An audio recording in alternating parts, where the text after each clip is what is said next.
Hello class 10th, welcome to learn with Zenith Guru. मैं हूं निकी पंडित और आज की क्लास में हम करेंगे बैक एक्सरसाइज के क्वेश्चन। ऑलरेडी हमने आधे क्वेश्चन प्रीवियस क्लास में डिस्कस कर लिए हैं। टोटल 11 क्वेश्चन हमने डिस्कस किए थे। आज की क्लास में हम 12th क्वेश्चन से डिस्कस करेंगे। ओके, स्टार्ट करते हैं। फर्स्ट क्वेश्चन है आज की क्लास का, write one equation each for decomposition reactions where energy is supplied in the form of heat, light or electricity। इसमें हमें क्या करना है, डिकम्पोजिशन रिएक्शन लिखनी है in presence of heat, light and electricity. हमने ये सारे पार्ट्स डिस्कस किए थे जब हम चैप्टर पढ़ रहे थे। अब उसी के रिएक्शंस हमको यहाँ पे लिखने हैं। सबसे पहला है, हम क्या करेंगे, इन प्रेजेंस ऑफ हीट। ठीक है, हीट की प्रेजेंस में ब्रेक डाउन करेंगे। कैल्शियम कार्बोनेट को जब हम हीट करेंगे तो ये हमारा हो जाएगा calcium oxide plus carbon dioxide में इसका ब्रेक डाउन होगा। ठीक है, सेकेंड है हमारा in presence of light.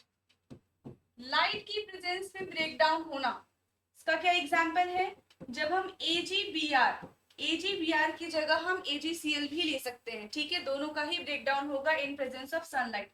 AgBr का हम ब्रेक डाउन करेंगे इन प्रेजेंस ऑफ सनलाइट तो होगा एजी प्लस BR2। बैलेंस करते हैं इसको, यहाँ पे 2 है, इधर भी 2 की मल्टीप्लीकेशन होगी और यहाँ पे भी 2 की मल्टीप्लीकेशन होगी। रिएक्शन बैलेंस है। अब थर्ड है हमारा in presence of electricity. Electricity की प्रेजेंस में ब्रेक डाउन करेंगे तो इसका एग्जांपल हो जाएगा जब हम वाटर पे हम इलेक्ट्रिसिटी करेंगे, इस पे इलेक्ट्रिसिटी से इसका ब्रेक डाउन करेंगे इलेक्ट्रिसिटी, तो ये क्या करेगा, hydrogen gas and oxygen gas में कन्वर्ट हो जाएगा। अब इसको भी बैलेंस कर लेते हैं। यहाँ पे 2 हाइड्रोजन है, यहाँ पे भी 2 हाइड्रोजन है। ऑक्सीजन यहाँ पे 2 है बट यहाँ पे 1 ही है, तो 2 की मल्टीप्लीकेशन करने पे ऑक्सीजन बैलेंस हो गया। तो यहाँ पे भी 2 की मल्टीप्लीकेशन करेंगे कि हाइड्रोजन यहाँ पे बैलेंस हो जाए। ठीक है, अब कंप्लीट है ये रिएक्शन सारी। अब चलते हैं नेक्स्ट क्वेश्चन पे। नेक्स्ट क्वेश्चन है, what is the difference between displacement and double displacement reactions, right equation for these reaction. Displacement reactions क्या होते हैं एंड डबल डिस्प्लेसमेंट रिएक्शंस क्या होता है। देखो, डिस्प्लेसमेंट रिएक्शन में जो ज्यादा रिएक्टिव मेटल्स होते हैं वो क्या करते हैं, लीस्ट रिएक्टिव मेटल को उसकी जगह से डिस्प्लेस कर देते हैं। ठीक है, वही जो डबल डिस्प्लेसमेंट रिएक्शंस होते हैं उसमें क्या होता है, मेटल्स आपस में स्विच हो जाते हैं। ठीक है, सबसे पहले हम डेफिनेशन लिख लेते हैं डिस्प्लेसमेंट रिएक्शन की। डिस्प्लेसमेंट रिएक्शन, इसमें क्या है, a chemical reaction in which chemical reaction in which more reactive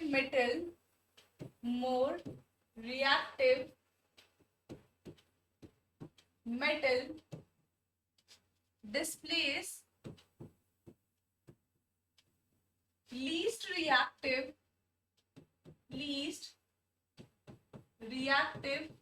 metal from its position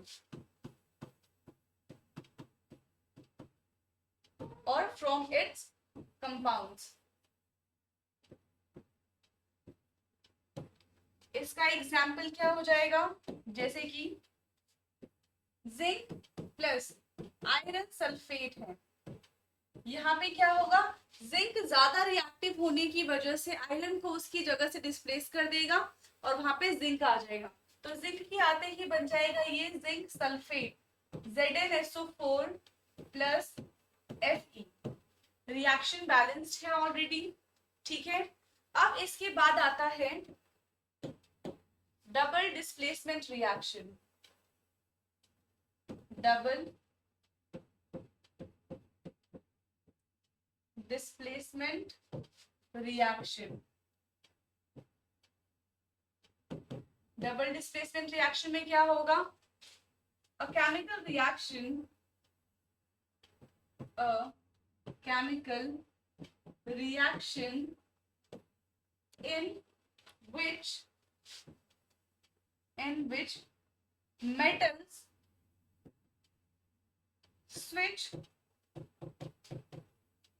switches their position और मेटल इंटरचेंज देयर पोजीशन, ठीक है, उसको हम बोलेंगे double displacement reaction. For example, इसका एग्जाम्पल क्या हो जाएगा?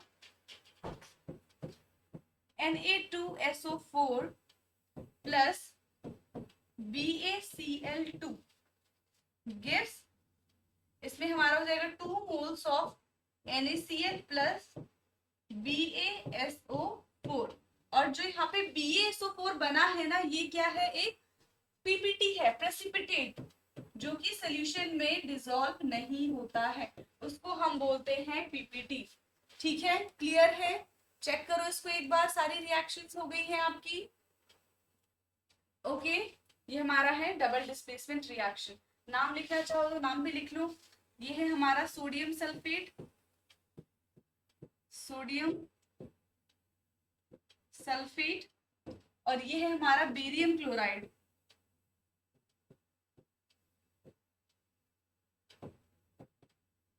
से बनेगा हमारा सोडियम क्लोराइड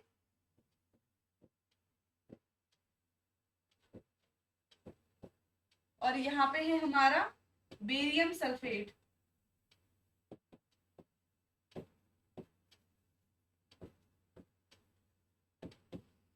ठीक है, डन रिएक्शन। नेक्स्ट क्वेश्चन की तरफ चलते हैं अब हम।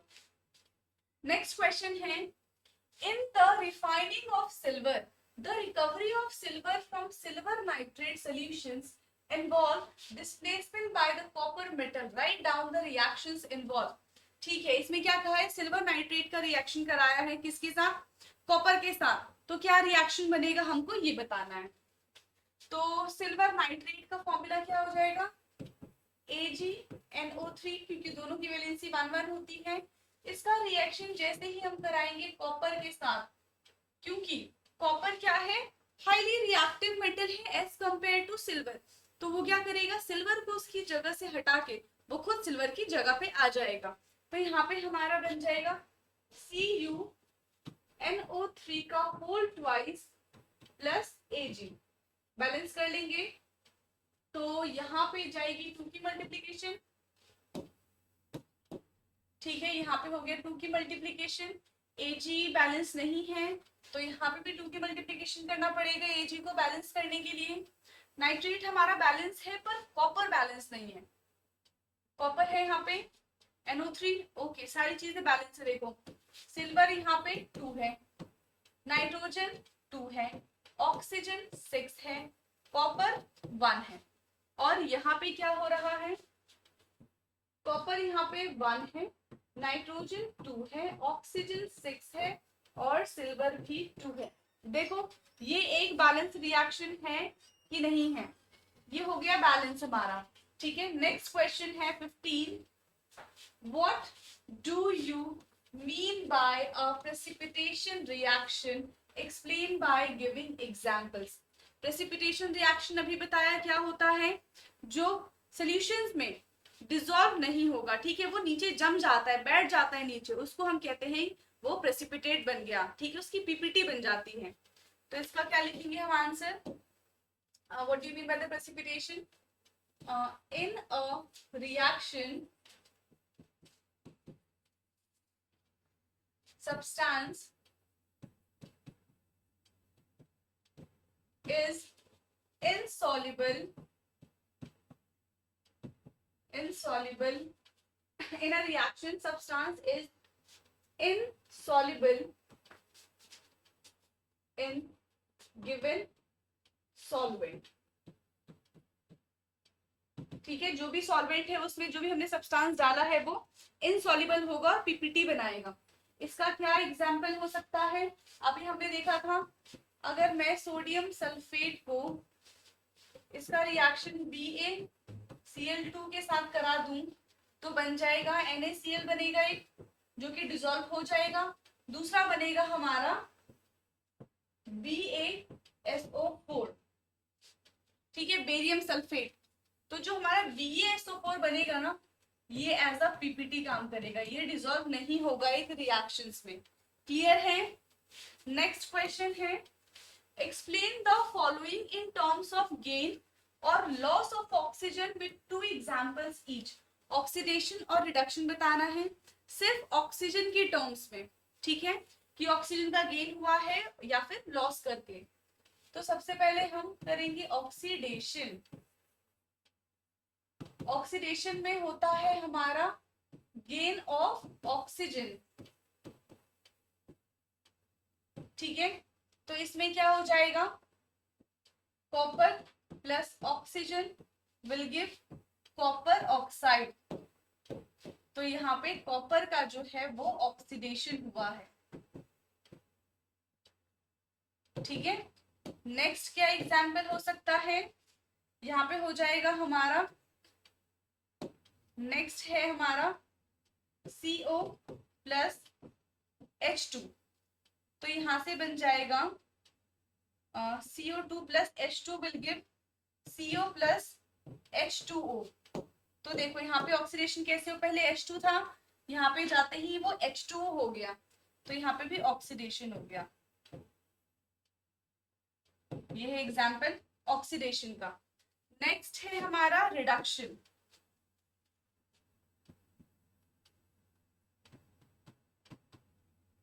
रिडक्शन में क्या होता है, लॉस ऑफ ऑक्सीजन। यहाँ पे होगा हमारा लॉस ऑफ ऑक्सीजन। ऑक्सीजन का लॉस देखो, इसमें क्या है, यही वाले एग्जांपल हम दोबारा से ले लेते हैं। CO2 plus H2 gives CO plus H2O। यहाँ पे देखो, पहले कार्बन के पास 2 ऑक्सीजन था, रिएक्टेंट साइड में, प्रोडक्ट साइड आते आते क्या हो गया, 1 ऑक्सीजन बन गया है, तो इसमें यहाँ पे हो गया हमारा रिडक्शन। सेम है यहाँ पे, copper oxide give copper plus O2, balance कर देते हैं, यहाँ पे 2 आएगा और यहाँ पे भी 2 आएगा। अब देखो, यहाँ पे ऑक्सीजन था कॉपर के साथ, यहाँ आते ही वो ऑक्सीजन निकल गया, तो यहाँ पे भी हो गया रिडक्शन। ठीक है, हमने दो एग्जाम्पल लिख लिए हैं, ऑक्सीडेशन के भी और रिडक्शन के भी। अब चलते हैं नेक्स्ट क्वेश्चन की तरफ। नेक्स्ट क्वेश्चन है, अ shiny brown coloured element X on heating in air become black in color, name the element X and the black colored compound form। तो इसमें जो ब्लैक कलर का कंपाउंड फॉर्म हुआ है, black colour जिसकी वजह से आया है वो है कॉपर ऑक्साइड। तो अगर मुझे यहाँ पे पता है कि जो ब्लैक कलर आएगा,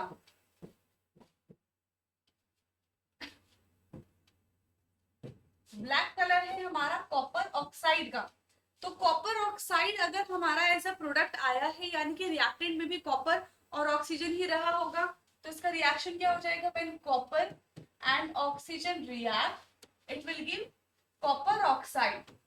बैलेंस कर लेंगे, तो X जो एलिमेंट होगा वो क्या हो जाएगा, कॉपर, और ब्लैक कलर का जो कंपाउंड बनेगा वो बनेगा कॉपर ऑक्साइड। ठीक है, नेक्स्ट क्वेश्चन है, Why do we apply paint on iron articles? हमें आयरन आर्टिकल्स पे पेंट अप्लाई करने की जरूरत क्यों पड़ती है? वो क्या काम करते हैं, देखो, आयरन की टेंडेंसी होती है कि वो वाटर और ऑक्सीजन की कांटेक्ट में आते ही क्या हो जाता है, उसका रस्टिंग प्रोसेस स्टार्ट हो जाता है। तो उससे प्रिवेंट करने के लिए हम different types of prevention method का यूज करते हैं, जिसमें एक मेथड है हमारा उसको पेंट करना। क्लियर है? So we do apply paint on iron article. We do apply paint on iron article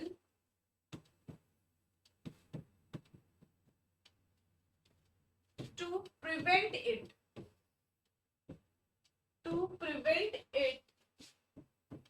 from rusting. ठीक है, उसको किससे बचाने के लिए? रस्टिंग से बचाने के लिए. When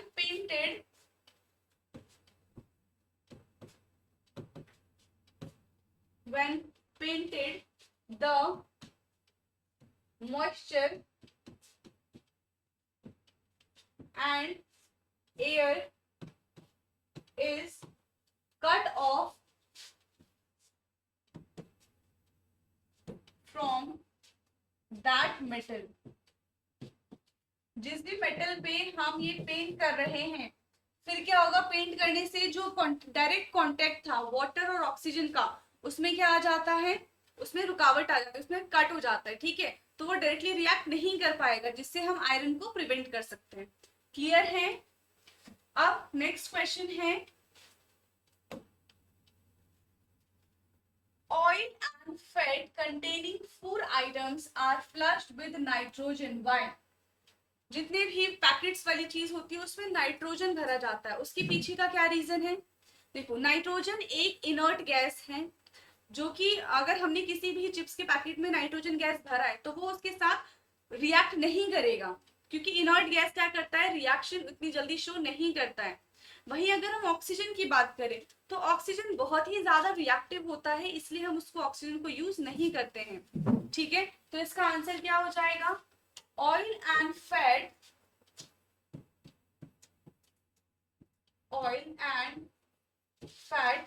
containing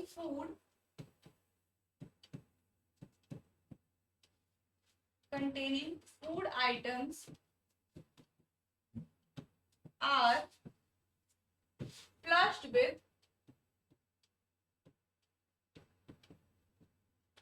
nitrogen gas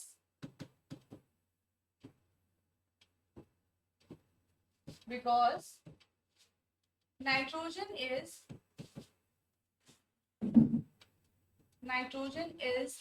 an inert gas. Nitrogen is an inert gas. It do not react with substance. It do not react with substance. On other hand, oxygen is very reactive. On other hand, oxygen is very reactive. It easily react with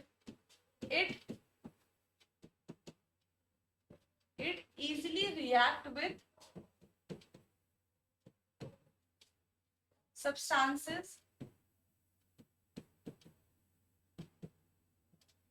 in which oxygen present.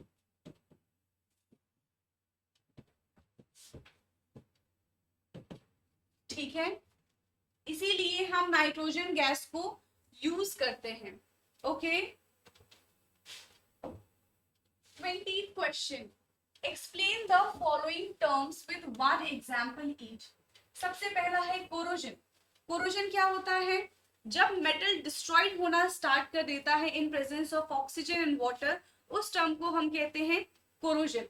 अगर metal के अलावा अगर हम iron की बात करें तो iron के लिए हम टर्म यूज करते हैं रस्टिंग. बट एक्सेप्ट आयरन, अगर हम अदर मेटल्स की बात करें तो वहां पे हम टर्म यूज करेंगे कोरोजन. कोरोजन क्या है? अब लिख लेते हैं इसकी definition. A corrosion. So corrosion is a process. Corrosion is a process in which substance, generally metals,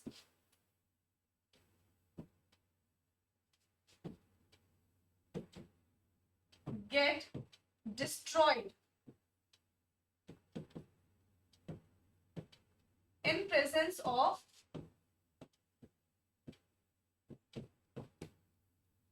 air and water.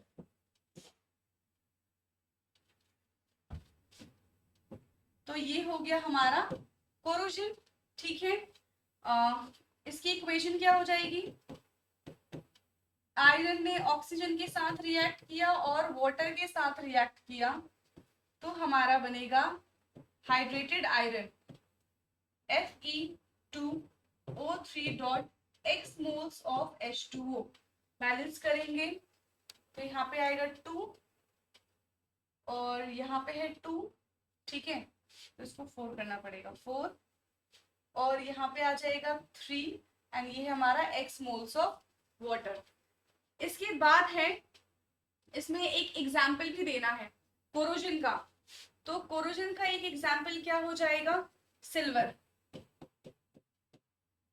Silver पे जब कोरोजन होता है तो वो क्या हो जाता है? ब्लैकिश कलर का हो जाता है।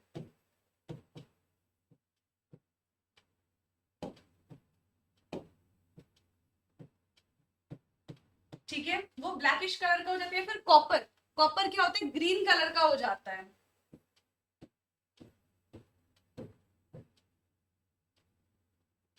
ग्रीनिश, ठीक है। इसके बाद है रेंसिडिटी। रेंसिडिटी क्या होती है?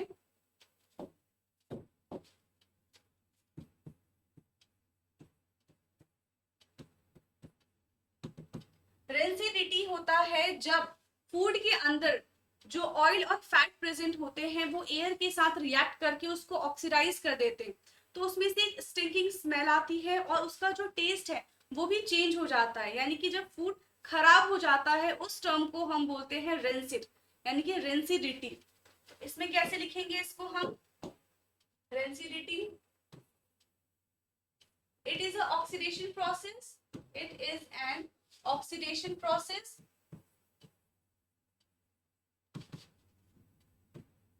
it is an oxidation process in which oil and fats react with oxygen. Oil and fat react with oxygen and oil and fat react with oxygen and it change